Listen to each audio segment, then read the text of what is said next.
semuanya, kembali lagi di Ngobrol Santai bareng aku, Aulia Julian Ayu Iguna.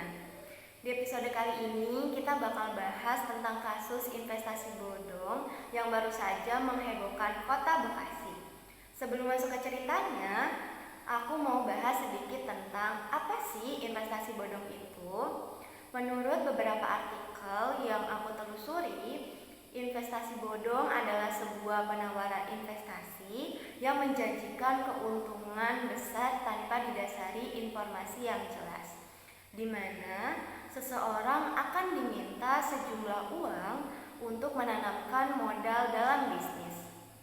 Nah, kasus yang bakal dibahas ini aku kutip dari artikel yang ditulis oleh Sujoni di Sindonews pada 10 Desember 2024.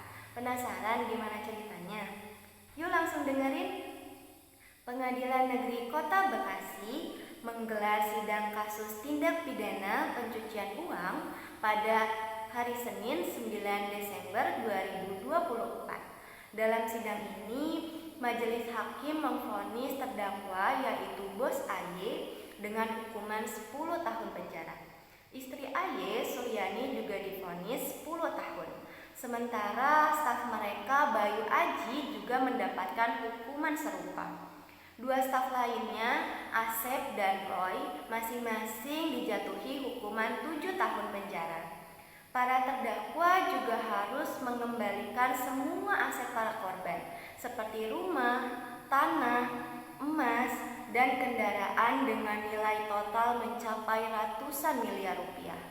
Aset akan dikembalikan kepada para korban setelah melalui proses lelang. Setelah mendengar keputusan para majelis hakim, ratusan korban tak kuasa menahan tangis haru dan melakukan sujud syukur di depan pengadilan. Meliana selaku kuasa hukum para korban dan Mulyana ketua paguyuban korban investasi bodong juga mengucapkan terima kasih kepada majelis hakim atas putusan yang adil. Dengan pengembalian aset, setidaknya kerugian mereka bisa sedikit tertutupi. Para korban investasi bodong juga berharap pengembalian aset mereka dapat berjalan dengan lancar. Dengan keputusan pengadilan dalam kasus investasi bodong ini memberikan kelegaan bagi para korban karena pelaku telah dijatuhi hukuman berat dan aset mereka akan dikembalikan. Ini menjadi peluang baru bagi korban untuk memulihkan sebagian kerugian mereka. Selain itu, kasus ini juga sebagai pengingat penting bagi masyarakat untuk lebih berhati-hati dalam berinvestasi dan selalu memastikan legalitas perusahaan dan skema investasi sebelum terlibat.